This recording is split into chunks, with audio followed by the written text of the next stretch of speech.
শুভেন্দ্র কিশোর রায়চৌধুরী লিখেছিলেন, ঠান্ডা মাটি আগুন হলো, তেতে গেল হাওয়া, ঘরে বসে রাখি প্রাণ, রইল পথে যাওয়া।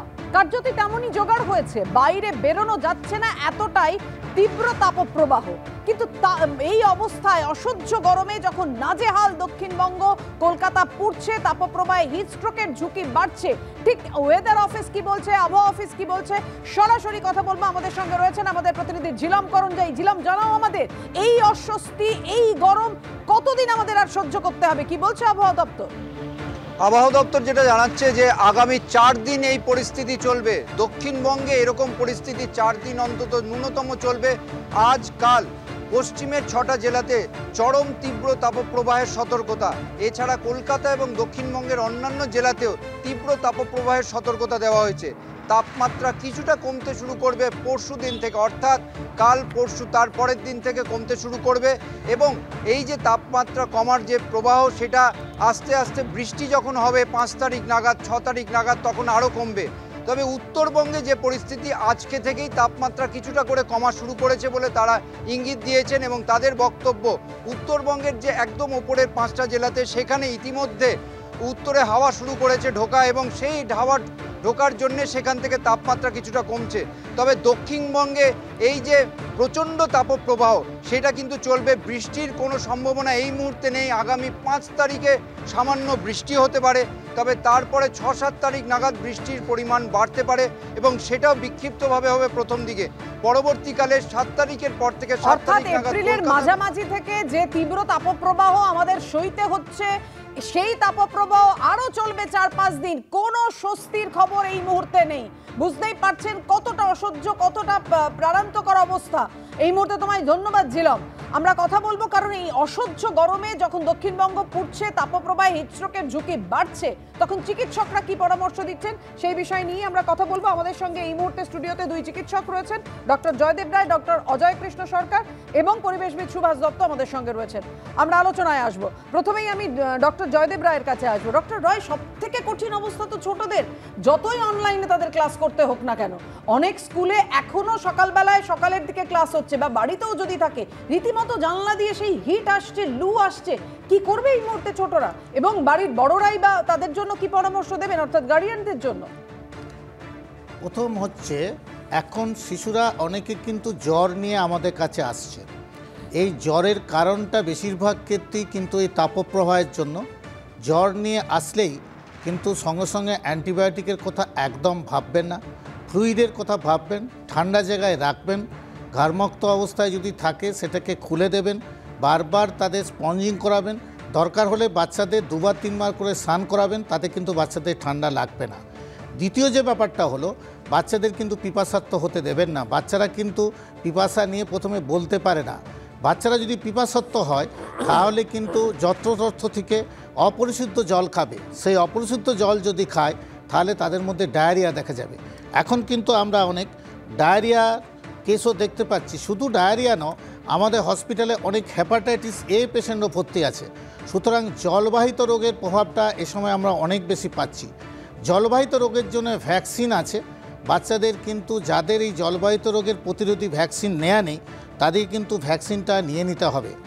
বাচ্চাদের ঘরের মধ্যে রাখলেও, যেটা আপনি বললেন, গরম হাওয়া ঢুকছে, ভেন্টিলেশন তো রাখতেই হবে। এসি যদি রাখা হয়, এসি নন এসি করা যাবে না। এবং এসিটা ঠিকঠাক চলছে কিনা, এসিটা ক্লিন হচ্ছে কিনা, এসিটা যদি আনক্লিন থাকে, তাতেও কিন্তু ইনফেকশন হওয়ার চান্স থাকে। অনেক বাচ্চারা কিন্তু হিটে র্যাশ নিয়ে আসছে। আমরা এই সময় অনেক সময় ঘামাচির পাউডার ইউজ করে থাকি। ঘামাচির পাউডার কিন্তু যতক্ষণ না ঘামটা সরে যাচ্ছে ইউজ করবেন না। তার কারণ এই পাউডার আর ঘাম মিশে গিয়ে লোমকূপগুলোকে বন্ধ করে দেবে। ডায়েটের ব্যাপারে বাচ্চাদের কিন্তু সাবধান হতে হবে। একদম কথায় আসবো, কিন্তু আপনি যখন এসির কথা বলছিলেন যে ঘর বাহির করা যাবে না, এসি থেকে বারবার গরমে আসা যাবে না, সত্যি এই টেন্ডেন্সি এটা থেকেই যায়। কিন্তু এই রেকর্ড গরমে যখন হাঁসফাঁস করছে দক্ষিণবঙ্গ, 70 বছরের রেকর্ড, আপনাদেরকে জানিয়ে রাখি, কলকাতার তাপমাত্রা 70 বছরের রেকর্ড প্রায় ছুঁয়ে ফেলেছে। একটু আরাম পেতে এসি কেনার হিড়িক পড়ে গেছে শহরে। নতুনের সঙ্গে সেকেন্ড হ্যান্ড এসির চাহিদাও কিন্তু একেবারে তুঙ্গে, দ্বিগুণ দামে বিকোচ্ছে বরফ। ধর্মতলা শরবতের দোকানে সকাল থেকে ক্রেতাদের উপচে পড়া ভিড় চোখে পড়ার মতো। দেখুন, তারপর আসবো আলোচনা। ঝাঁঝারোদ আকাশ জুড়ে, মাথাটার ঝাঁঝেরা ফুঁড়ে, মগজেতে নাচছে ঘুরে রক্তগুলো ঝনর ঝন। কাটা পড়া দুপুর দিনে রাজা বলে আর বাঁচিনে, ছুটে আন বরফ কিনে, করছে কেমন গাছনছন। সেই কবে এমন কথা লিখেছিলেন সুকুমার রায়। কিন্তু গরমের রেকর্ডও ভেঙে দিয়েছে কলকাতা। মঙ্গলবার ৭০ বছরের রেকর্ড প্রায় ছুঁয়ে ফেলেছে কলকাতার তাপমাত্রার পারদ। বুধবারও তিলোত্তমার পারদ পৌঁছেছে ৪৩ ডিগ্রি সেলসিয়াসে। সকাল থেকেই চামড়ায় জ্বালা ধরাচ্ছে রোদের তেজ, লু বইছে শহরে। বেলা বাড়তেই শুনশান রাস্তাঘাট দেখে মনে হচ্ছে অঘোষিত লকডাউন। দিনের বেলা তো বটেই, সূর্য ডোবার পরেও ঘেমে নিয়ে একসা হচ্ছে শহরবাসী। অসহ্য দহন জ্বালা থেকে একটু আরাম পেতে এসি কেনার হিড়িক পড়ে গিয়েছে শহরে। যোগান অনুযায়ী চাহিদা এত বেশি যে নতুন এসি হাতে পেতে ৮ থেকে ১০ দিন সময় লেগে যাচ্ছে। খুব চাহিদা, এবছর আমরা মাল দিতে পারছি না। মালের এত শর্টেজ আছে এবছরে, কোনো মালই দিতে পারছি না। ৮ দিন 10 দিন করে আমাদের ডেলিভারি নিতে হচ্ছে, টাইম নিতে হচ্ছে। নর্মালি 33-30 স্টার্টিং আছে, এরপরে 1 টন, এরপরে 54 পর্যন্ত আপ টু আপনার। নতুন এসির পাশাপাশি সেকেন্ড হ্যান্ড এসির চাহিদাও চোখে পড়ার মতো। এসির যে দাম, সেই দামের থেকে অনেক কম দামেই এবার সেকেন্ড হ্যান্ড এসির চাহিদা তুঙ্গে শহর জুড়ে। আমরা দাঁড়িয়ে রয়েছি চাঁদনি চক মার্কেটে। এখানে একাধিক দোকানে এই ছবিটা দেখা যাচ্ছে, যেখানে দেখা যাচ্ছে প্রচুর এসি রয়েছে, কিন্তু এগুলো সবই সেকেন্ড হ্যান্ড। এবং গত 2 দিন থেকে 3 দিনের যে চাহিদা, সেই চাহিদাও কিন্তু তুঙ্গে। 1.5 টন 12 মধ্যে আর 1.5 টন হলো 15 মধ্যে। সেটা নতুন নিতে গেলে নিলে 40-45 হাজার পাবেন। কতদিন থাকবে ঠিকঠাক? ওয়ারেন্টি তো পাবে না। ওয়ারেন্টি পাবে না। যে হারে গরম পড়েছে, প্রচণ্ড গরম পড়েছে, টিকা দায় হয়ে যাচ্ছে ঘরেতে, যার কারণে এসি নেওয়ার চিন্তা ভাবনা করেছি, যার জন্য এসে। সেকেন্ড হ্যান্ড এসি কেন দামটা কম পড়বে? হ্যাঁ, অবভিয়াসলি যে দামটা কম পড়বে, আপনার নতুনের থেকে পুরনো অনেকটাই কমে পড়বে সেকেন্ড হ্যান্ড এসি। শুধু শহরেই নয়, জেলাতেও এসির চাহিদা তুঙ্গে। তাই অনেকেই শহর থেকে সেকেন্ড হ্যান্ড এসি কিনে নিয়ে গিয়ে বিক্রি করছেন জেলায়। 10টা এটা হোলসেল বিক্রি করার জন্য চাহিদা আছে ভালো এসির এই গরমে, ওর জন্য নিতেছি। আপনার মার্কেট কোথায়? কৃষ্ণনগর। যারা রাস্তায় বেরিয়েছেন তারা যে সুকুমার রায় রাজার মতো বরফ কিনে স্বস্তি পাবেন তারও উপায় নেই।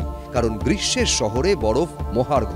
জল, শরবত হোক বা নরম পানীয়, বরফ ছাড়া সবই যেন পানসে। সকাল থেকেই দেদার বিকোচ্ছে বরফ।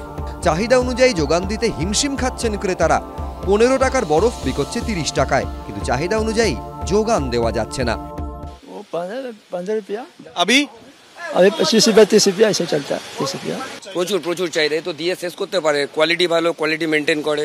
চিকিৎসকেরা যতই রাস্তার পানীয় খেতে নিষেধ করুন না কেন, ধর্মতলায় ফলের রস, শরবতের দোকানে সকাল থেকেই উপচে পড়া ভিড়। চিকিৎসকেরা বলছেন যে ডাবের জল খেতে বা শরবত খেতে, যেটাতে শরীর ঠিক থাকবে, ঠান্ডা থাকবে, সেই জায়গা থেকে দেখা যাচ্ছে শরবতের দোকানে কিন্তু এখন ভিড় রয়েছে। যদিও শরবতের দোকানের মালিক যেটা জানাচ্ছে যে সকালের দিকে এবং সন্ধ্যার দিকে যতটা ভিড় হয়, দুপুরের দিকে কিন্তু সেই ভিড় অনেকটা হালকা হচ্ছে। তার একটা বড় কারণ এই তীব্র গরম। হ্যাঁ, গলা ভিজে, অনেক গলাটা শুকে যাচ্ছে, খেতে কিছু ইচ্ছা করছে না, শুধু জল খাও, কত জল খাবো। ভর দুপুরে ক্রেতার সংখ্যা খানিক কমলেও বিকেল থেকে ফের শরবতের দোকানে জোর কদমে শুরু হচ্ছে বিকিকিনি। আবির দত্ত, সুকান্ত মুখোপাধ্যায়, এবিপি আনন্দ, কলকাতা। অর্থাৎ বুঝতেই পারছেন শারীরিক সমস্যা কতটা বাড়ছে, আর কতটা জল খাওয়া সম্ভব, ডিহাইড্রেট হয়ে যাচ্ছে বডি। আমি চিকিৎসকদের কাছে অবশ্যই আসবো, কিন্তু তার আগে সুভাষদার কাছে আসবো। সুভাষদা, পরিসংখ্যান যা বলছে তাতে টানা তাপপ্রবাহের এই পরিস্থিতি গত 1.5 দশক ধরে হয়নি। এই রকম তাপপ্রবাহের সূচক যেভাবে প্রতিদিন লাফিয়ে বাড়ছে, কেন? আপনার কি মনে হয়? আপনি দীর্ঘদিন ধরে এই নিয়ে রীতিমতো আইনের দ্বারস্থ হয়েছেন, যে জলাভূমি যেভাবে ভরাট করা হচ্ছে তাতে পরিবেশে সংকট হচ্ছে, সবুজ ধ্বংস করা হচ্ছে, সেটাই কি কারণ বলে আপনার মনে হয়? না, কারণ তো অনেকগুলো আছে, কিন্তু তোমরা যে ইন্ট্রোতে যেটা বললে, উপেন্দ্র কিশোর রায়চৌধুরীর একটা লেখা, উনি জন্মেছিলেন 1863 সালে, আমি দেখে নিলাম। মৃত্যুবরণ করেছেন, মারা গেছেন 1915 সালে। তো ওনার লাইফ টাইমে যদি উনি এই কথা লিখে থাকেন, তাহলে অবস্থাটা কিন্তু তখন যে খুব একটা একেবারে একদম রোজি ছিল তা কিন্তু নয়। সুতরাং আমাদের যেটা ভাবতে হবে, আমি একটা রসিকতা করে বলি যে ফান্দে পড়িয়া বগা কাঁদে রে। আমরা কিন্তু ফাঁদে পড়ে গেছি। কি ফাঁদ? দুটো এক্সাম্পল দিচ্ছি। ওয়েস্ট বেঙ্গলে শিল্প বাড়েনি, শিল্প চলে গেছে, এই নিয়ে অনেক পলিটিক্যাল বিতর্ক হয়, কিন্তু তা সত্ত্বেও রেকর্ড বিদ্যুতের চাহিদা, রেকর্ড। তার কারণ হচ্ছে ওই কমফোর্ট। মানুষ একটু তো এটা মাদার টেরেসা বলেছিলেন, কমফোর্ট কনভিনিয়েন্স কজ ক্যাটাস্ট্রফি। যত বেশি যে আরাম নেবে, আরে প্রকৃতির সাথে তো একটু মানিয়ে চলতে হবে। আমি তো 16 বছর এখনো পর্যন্ত বেডরুমে রাত্রিবেলা এসি চালাই না, আমার বিছানাতে একটা হাত পাখাও থাকে। সম্প্রতি আমাদের চোখে আঙুল দিয়ে দেখিয়ে দিয়েছে গার্ডেন ব্রিজ, সেখানে জলাভূমি ভরাট করে কিভাবে একের পর এক বহুতল নির্মাণ হচ্ছে, জলাভূমির এবং তার সঙ্গে গাছ কাটা, একের পর এক গাছ, সবুজ ধ্বংস হয়ে যাচ্ছে গোটা শহর জুড়ে। সবুজ ধ্বংস নয়, এবং গোটা দেশ জুড়ে এই সংকট তৈরি হচ্ছে। সবুজকে আমরা বিলুপ্তির পথে, আমি তো বলছি it is not global warming, it is warning. Mother nature ভীষণভাবে আজকে রুষ্ট হয়েছেন। কেন? আমাদের আচরণে। কি আচরণ? আমরা জলাভূমি ভরাট করেছি, আমরা বনাঞ্চল, গাছ এখানে কাটা শুধু নয়, আমরা বন কেটে 50,000 টাকা কাঠাতে বিক্রি করছি, পলিটিক্যাল বসেরা করছেন।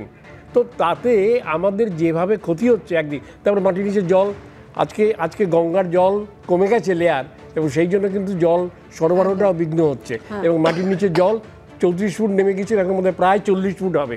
তো আমি এখানে অজাদার আসবো আপনার কাছে, তার আগে একটু ডক্টর সরকারের কাছে আসবো। ডক্টর সরকার, বাড়িতে বসেও তো লু লেগে যাচ্ছে, সুতরাং এই হিটস্ট্রোক এড়াতে কি করতে আপনি পরামর্শ দিচ্ছেন বয়স্কদের? হ্যাঁ, ঠিকই বলেছেন যে হিটস্ট্রোক হতে হলে যে রোদেই বেরোতে হবে তা নয়, ঘরের মধ্যে। এবং আরেকটা জিনিসও মনে রাখতে হবে, অনেকে গাড়ি পার্ক করে রাখেন, বাচ্চাদের গাড়িতে রেখে দিয়ে শপিং করতে গেলেন, এটা কিন্তু মারাত্মক। এবং বেশ কিছু রিপোর্টেড কেস আছে যা বাচ্চা এসে দেখলো আনকনসাস হয়ে পড়ে আছে, এবং অনেক সময় কুকুর বা এরকম জন্তুদেরও গাড়ির মধ্যে রেখে শপিং করতে যান, এগুলো কিন্তু ঠিক নয়। এবং হিট যে এক্সোশন বা হিটের যে মানে শরীরের উপর এফেক্ট, এটা কিন্তু ঘরে বাইরে যে কোনো জায়গায় হতে পারে। তবে এটা মনে রাখতে হবে যে আমরা যখনই হিট প্রবাহটা হয় তখন আমাদের কতগুলো ডুজ অর ডোন্টস, মানে কিছু করা উচিত, কিছু করা উচিত নয়, সেগুলোর মধ্যে যেরকম যতটা সম্ভব আমাদের বাইরে বেরোনোই যাবে। ডুজ এন্ড ডোন্টস এর কথা আপনি বললেন, কি করব আর কি করব না সেগুলো শুনবো, আপনার কাছেই আসবো। অর্থাৎ এই প্রবল গরমে এবং তীব্র তাপদাহে কি করা উচিত, কি সাবধানতা অবলম্বন করব আমরা, ডক্টর সরকারের কাছে আসবো। ডক্টর সরকার, এই মাথা ঝিমঝিম, পেটের সমস্যা তো লেগেই আছে, কি করব? প্রথমে আমরা চেষ্টা করব যতটা বাইরে না বেরোনো যায়। যদি বেরোতেই হয় তাহলে প্রত্যেককে হয় ছাতা বা টুপি ইউজ করা উচিত, এবং যতটা কম বাইরের এক্সপোজার হয় দেখতে হবে। অনেক সময় আমাদের বেরোতেই হয়, বেরোলে গাড়িতে আমরা যখন বেরোই তখন চেষ্টা করা উচিত যাতে গাড়িতে ভেন্টিলেশনটা থাকে। যদি এসি গাড়ি না হয়, খাওয়া দাওয়ার মধ্যে ফ্রিকোয়েন্ট আমরা বলি যে জল বা ওআরএস খেতে, এবং একবারে বেশি খাবেন না, এটা ওই বারে বারে খেতে হবে। আর হালকা খাবার, হাই প্রোটিন ডায়েট আমরা অ্যাভয়েড করতে বলি। গরমের মধ্যে এই ড্রিঙ্কস যেগুলো, তার মধ্যে কোল্ড ড্রিঙ্কসটাই প্রেফারেবল। হট ড্রিঙ্কস এবং কফি বিশেষ করে আমরা বেশি খাওয়া উচিত নয়, কফি ডিহাইড্রেটেশন করে, এবং যারা অ্যালকোহল খান তাদেরকে বলবো যে এটা অ্যাভয়েড করবেন এই গরমে। আর যেগুলো করা উচিত আমাদের কিন্তু এসি নিয়ে একটু আগেই আমরা আলোচনা করেছি, এসিতে আমাদের অনেক সময় থাকতেই হয়।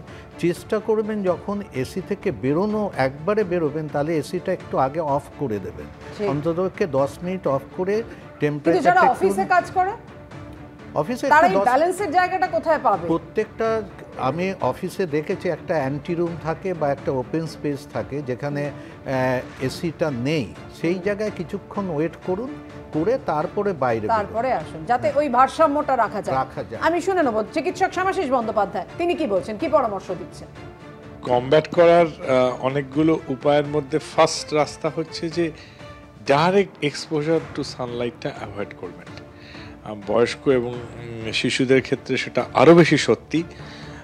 ইয়াংস্টারদের জন্যও কিন্তু direct sunlight exposure more than 30 minutes or so between 11 AM to 3 PM, এই যে পিক এক্সপোজার টাইম, এটা কিন্তু অ্যাভয়েড করাটা যতটা সম্ভব।